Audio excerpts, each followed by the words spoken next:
Arnaud Kurze is an assistant professor of justice studies at Montclair State University. He's also a global fellow with the Wilson Center's Global Europe program. And it's been a little while since we've seen you, Arnaud. Great to see you back in the building. Welcome back. Thank you. It's always a pleasure being back and talking to you.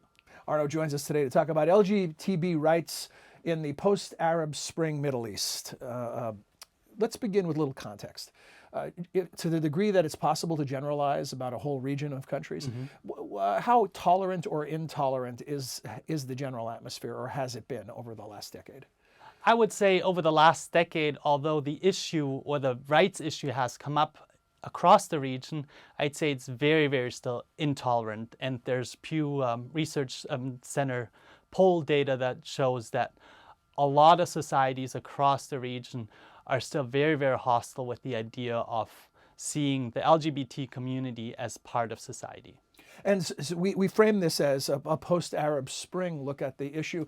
Is there a direct connection between an increase in LGBT activism post-Arab Spring? Correct, yes. So the sort of Arab Spring was a crucial momentum for human rights, for youth activism, and for civil society in general. As you know, we've turned into a sort of Arab winter. I think my colleague Aaron Miller has mentioned it in one of his pieces more in a couple of years back. But so the idea now, when we look at this winter, we still have two countries, especially Tunisia and Lebanon across that region, where things are changing, although they're small and little. So that's why I'm here for today, to sort of talk a bit more about these reform Tell us, processes. what are some of the things that you're identifying that represent change? So it's really interesting. As we said, so that this LGBT topic was really a taboo, and in society you wouldn't talk about it at all.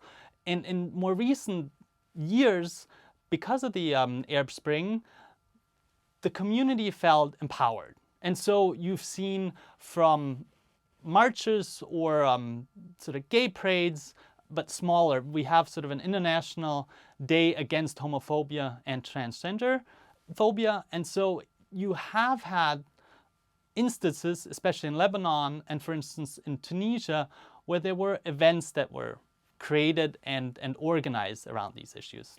How critical has technology been in this empowerment? That's a very, very interesting question, because technology, at the one hand, was very, very much empowering, because it helped these communities to create a safe space, to communicate some ideas, and to mobilize.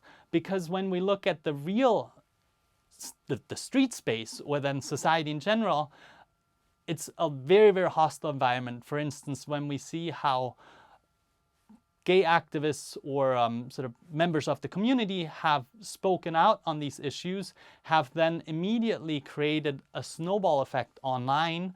But then from the online world into the streets, it turned out that, for instance, in Tunisia, when the leader of Shams, which means sun in Arabic, which stands for sort of gay rights and feminist and gay rights promotion, especially not only with regards to the culture and the lifestyle, but also with regards to sexual and public health issues. So when he was invited to talk on a show on TV more recently, it was done in a way to corner the community and problematically then to promote the discourse of homophobia within society. So the backlashes of this presentation online and on TV, but it spread across social media, was then that in the streets you had members of the National Guard, or in rural but also in urban areas, sort of shops that said gay people or LGBT members cannot shop here, or sort of death threats and other sort of hostile signs and gestures that really have shown that there's tension between these two traditional views. Does the tension versus the support break down along generational lines? Indeed, indeed. The generational lines are very, very crucial. And I think when we talk about what's next, how do we see this change in the next 5 years, I think it's crucial to talk about youth and about the arts. And oftentimes, youth is, in certain areas, especially in cosmopolitan or urban areas, much more in touch because of the globalization and the social media that is transnational, with these new views on how to live your life. And so when we look at this, art plays an additional factor and crucial component in this equation, because thanks to art, sort of small safe spaces can be created that, for instance, with regards to the International Day Against Homophobia and Transphobia in Tunisia, you had Chufa, so that the feminist group in Tunisia sponsor and organize an international feminist art festival. Unfortunately, it wasn't public. They had to do this at a closed location. So you see the back and forth with these issues. So while some spaces are being created and helped by social media, there's still lots to be done with regards to this. I've had the benefit of interviewing you before, and so I know about your work with this alternative spaces. But for people who aren't familiar, if you could just define that. When you're talking about spaces, you're talking about a combination of both real, actual space and virtual space. Correct. Yeah. And so I've used, and I don't want to go on to my postmodernist high horse. Correct. So we'll try to keep Foucault out of this discussion as much as possible. But he used a term called heterotopia, where he talked about sort of effectively enacted utopias.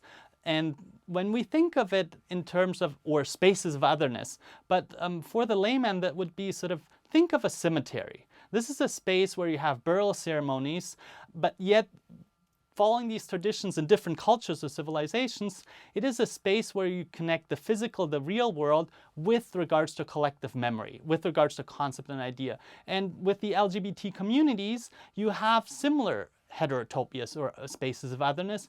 Because of the hostilities on the ground, you have the mentality and this sort of collective psyche that has to change over time. And I said art was very crucial, and it is a vector of this change.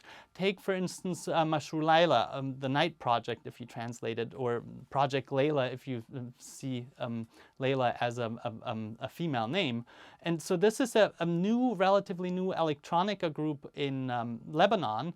And there are globetrotters, so they have the privilege of being internationalized, but they're also sort of a voice for this younger generation that see things differently. And so they're openly gay and are not being threatened by the overall population. Instead, they have a huge amount of followers. And so these are sort of the gateways of bringing in this modern culture. And some have criticized, a colleague of mine, Joseph Massad, has talked about the Gay International and said that so that these gay rights have been imposed by white male gays from the West.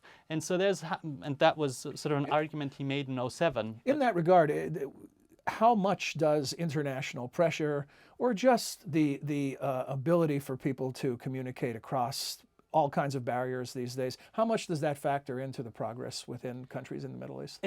It's a double-edged sword, because when we take, for instance, the broader issues with sexual rights and sexual minority rights, there's this great case of Amina Zboui in Tunisia, for instance, who's taken Aliyah El-Wadi in Egypt, who was a blogger who posted a nude picture of her with a context, with a caption that was very powerful for sort of moving forward a feminist agenda.